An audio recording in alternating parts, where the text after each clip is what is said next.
know you say you know me well, but these days I don't even know myself. No, I always thought I'd be with someone else. Assalamualaikum warahmatullahi wabarakatuh. Perkenalkan, nama saya Muhammad Ihsan Damara, NPM 1914370608. Saya adalah salah satu mahasiswa aktif dari Universitas Pembangunan Pancabudi Medan, dari program studi Sistem Komputer dan dari kelas KJK reguler 2 malam klaster 3A. Pada kesempatan kali ini saya akan membahas tentang komputer forensik, definisi dari komputer forensik, tujuan dari komputer forensik, dan juga contoh kasus yang diselesaikan menggunakan digital forensik, khususnya kasus yang terjadi di Indonesia, dan juga bagaimana tahapan-tahapan dalam penyelesaian kasus menggunakan digital forensik tersebut, dan juga apa itu triangle tools, bagian-bagian dari triangle tools. Dan juga saya akan membahas tentang sedikitnya tentang legalitas digital forensik yang ada di Indonesia. Belakangan ini, dengan meningkatnya tingkat kejahatan, khususnya kejahatan di dunia maya, kebutuhan untuk komputer forensik yang akan menyelidiki pelanggaran data, insiden keamanan, dan aktivitas kriminal belakangan ini sangat diperlukan. Karena sebagai ilmu yang dapat digunakan dalam sistem hukum, analisis forensik memeriksa dan menganalisis data digital. Mereka menggunakan teknik untuk mengumpulkan dan menyimpan data dari perangkat komputisasi tertentu dengan cara yang sesuai untuk presentasi di pengadilan. Nah, sebelumnya kita harus mengetahui dulu nih, apa itu komputer forensik. Secara bahasa, forensik berasal dari bahasa Yunani, yakni forensis, yang artinya debat atau perdebatan.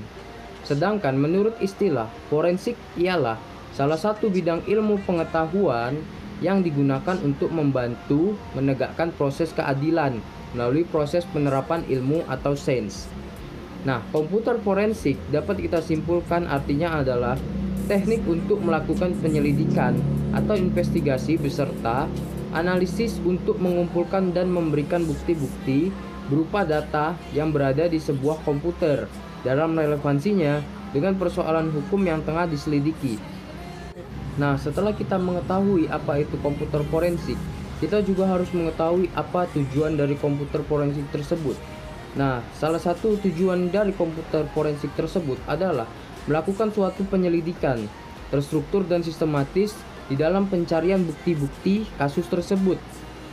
Nah, data yang diambil untuk mendapatkan apa yang sebenarnya terjadi pada komputer tersebut, serta siapa yang bertanggung jawab, baik user ataupun stakeholder yang bersangkutan dengan kasus tersebut.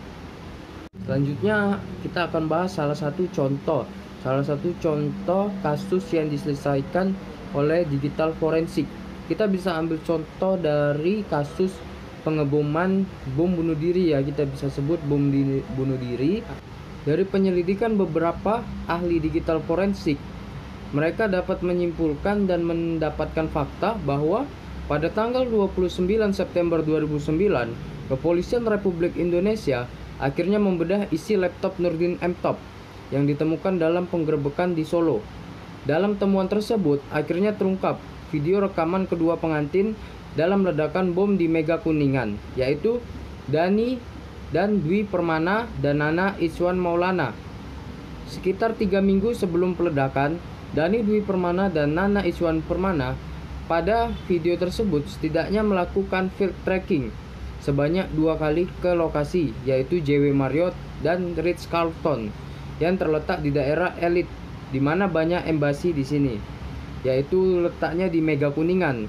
Dalam melakukan survei tersebut, Dani dan Nana didampingi oleh Saifuddin Zuhri sebagai pemberi arahan dalam melakukan eksekusi bom bunuh diri pada survei pertama, yaitu pada tanggal 21 Juni 2009 sekitar pukul 07.33. Dani dan Nana bersama Saifuddin Zuhri memantau lokasi peledakan. Namun, mereka tidak masuk ke dalam hotel JW Marriott dan Ritz-Carlton yang menjadi sasaran utama. Ketiganya hanya berada di sekitar lapangan di lokasi tersebut. Nana dan Ichwan terlihat melakukan stretching dan jogging di sekitar lokasi yang memang terhampar lapangan rumput yang cukup luas. Jadi survei yang kedua dilakukan pada tanggal 28 Juni 2009 dan dilakukan sekitar pukul 17.40. Dan didapatkan bahwa Dhani, Nana, dan Saifuddin Zuhri kembali mendatangi lokasi yang sama untuk yang terakhir kalinya sebelum melakukan peledakan. Zuhri sempat terdengar mengatakan bahwa aksi tersebut dilakukan agar Amerika hancur, Australia hancur, dan Indonesia hancur. Dari rekaman terakhir juga diperdengarkan perbincangan Saifuddin dengan Nana dan Ichwan. Dari ucapan Zuhri terungkap bahwa mereka masih mengincar Amerika dan Australia sebagai target operasi. Nah, setelah mengetahui salah satu contoh dari digital forensik, contoh kasus dari digital forensik, kita harus juga tahu bagaimana tahapan-tahapan penyelesaian dalam menyelesaikan kasus dengan digital forensik. Di sini ada empat tahapan atau yang bisa kita sebut fase. Kita sebut fase dalam digital forensik atau komputer forensik. Antara lain, tahapan pertama yaitu ada yang namanya pengumpulan data. Pengumpulan data yang tujuannya mengidentifikasi berbagai sumber daya yang dianggap urgent atau darurat dan bagaimana seluruh data dapat terhimpun dengan baik. Jadi dikumpulkan menjadi satu sebelum memasuki tahapan berikutnya. Nah, tahap selanjutnya atau tahap yang kedua yaitu ada di tahap penilaian. Tahap penilaian sendiri berarti pengujian yang mencakup suatu proses penilaian dan memilah berbagai informasi yang sesuai dari semua data yang telah dikumpulkan. Nah, selanjutnya juga bypassing proses atau meminimalisasi data gitu. Berbagai fitur-fitur dalam sistem operasi dan aplikasi yang bisa menghilangkan data seperti enskripsi, kompresi, akses mekanisme kontrol, mengalokasi file, pemeriksaan parameter data, dan mengekstrak file dan lain-lainnya. Jadi di situ adalah tahap pengujian untuk data-data tersebut agar tidak hilang dan tidak berantakan atau tercecer. Dan yang selanjutnya yaitu tahapan ketiga. Di tahapan ini dinamakan nama tahap analisa. Analis. Itu di tahap ini seorang digital forensik akan menganalisa tempat kejadian, menganalisa barang bukti yang ada di kejadian. Nah, seperti itu. Dan tugas analisis ini mencakup banyak kegiatan seperti mengidentifikasi user atau pengguna yang terlibat secara tak langsung di lokasi kejadian. Nah, di situ juga meliputi perangkat dan mempertimbangkan bagaimana caranya agar semua komponen itu saling terhubung sampai mendapatkan kesimpulan akhir. Nah, itu termasuk semuanya di dalam tahap analisa. Dan selanjutnya yaitu ada tahapan dalam dokumentasi dan laporan. Ada beberapa faktor yang dapat mempengaruhi hasil dokumentasi dan laporan, antara lain sebagai berikut. Yang pertama, penjelasan alternatif atau alternative explains.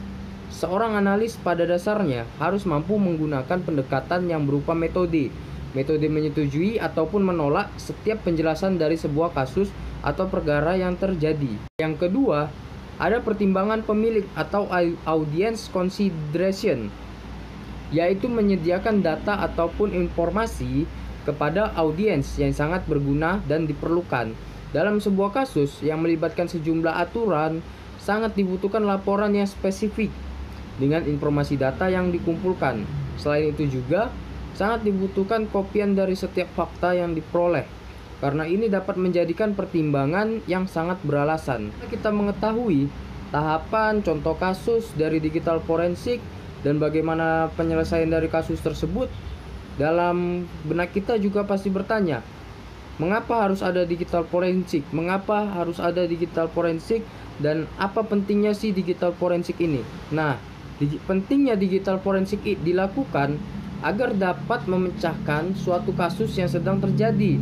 Inti dari jawabannya adalah sama seperti halnya dalam mencari solusi untuk penyelesaian. Nah, jadi digital forensik untuk menyelidiki kasus yang bersangkutan dan mencari tersangka dalam kasus tersebut.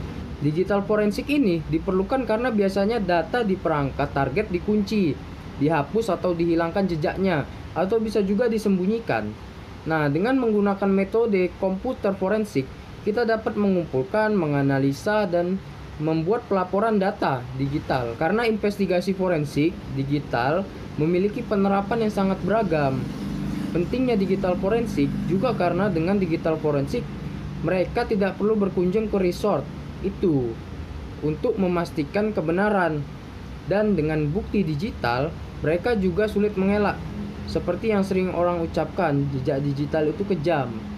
Saya akan membahas tentang triage tools yang berkaitan erat dengan digital forensik dalam penyelesaian kasus dan masalah yang terjadi.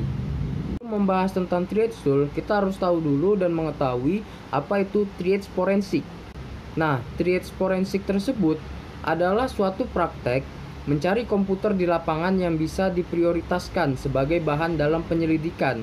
Bila barang bukti ternyata relevan dengan kejadian, maka komputer bisa dibawa ke lab, dan kemudian pelaku bisa segera ditahan tanpa menunggu lama. Nah, bila terjadi barang bukti tidak relevan, maka barang bukti komputer tidak perlu dibawa ke lab atau dibiarkan saja di tempat kejadian.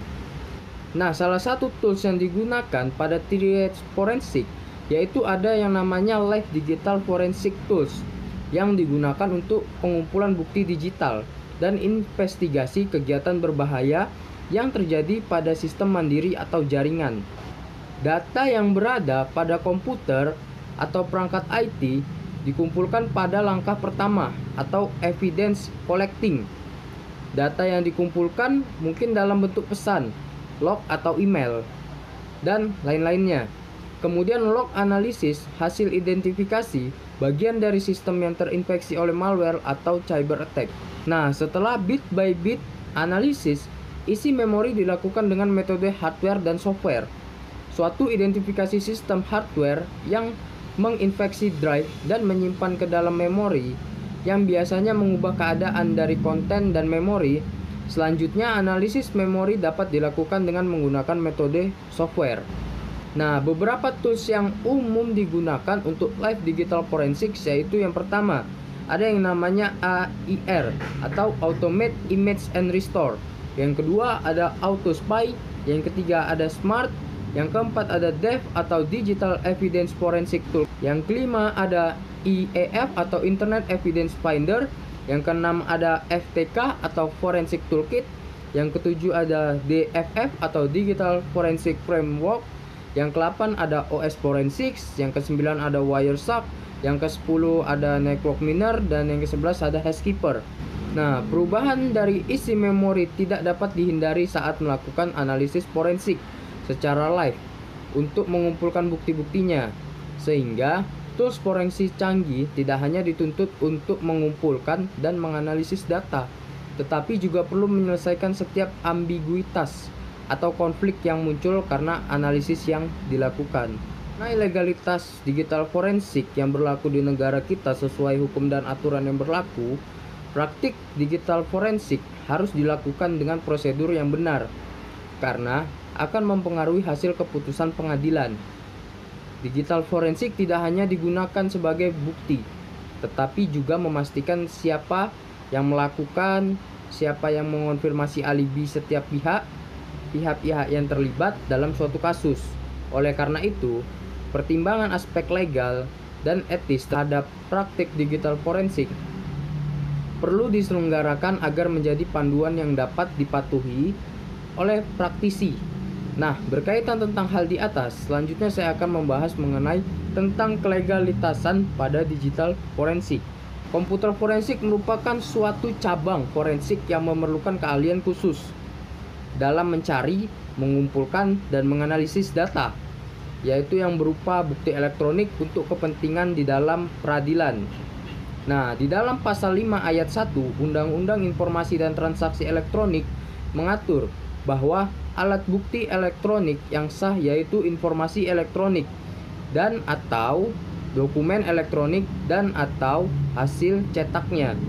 Berdasarkan pasal 1 ayat 1 Undang-Undang Informasi dan Transaksi Elektronik menyebutkan bahwa yang dimaksud dengan informasi elektronik adalah satu atau sekumpulan data elektronik, termasuk tetapi tidak terbatas pada tulisan, suara, gambar, peta, dan rancangan serta juga foto elektronik, data interchange atau ADI, surat elektronik atau elektronik email, telegram, telekopi, atau sejenisnya. Dan juga meliputi huruf, tanda, angka, kode akses, simbol, atau profesi yang telah diolah yang memiliki arti dapat dipahami oleh orang yang mampu memahaminya.